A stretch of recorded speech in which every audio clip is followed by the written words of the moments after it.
407 years ago, our fathers brought forth on this continent a new nation conceived in liberty and dedicated to the proposition that all men are created equal. Now we are engaged in a great civil war, testing whether that nation, or any nation so conceived and so dedicated, can long endure. We are met on a great battlefield of that war. We have come to dedicate a portion of that field as a final resting place for those who here gave their lives that that nation might live. It is altogether fitting and proper that we should do this.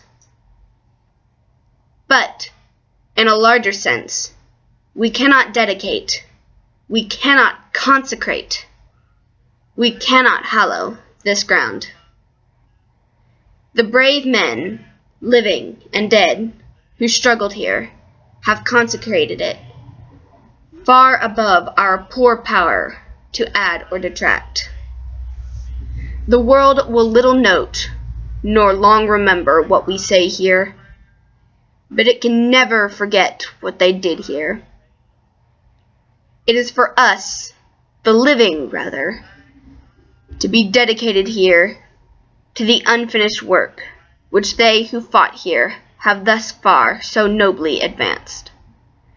It is rather for us to be here, dedicated to the great task remaining before us, that from these honored dead we take increased devotion to that cause for which they gave the last full measure of devotion.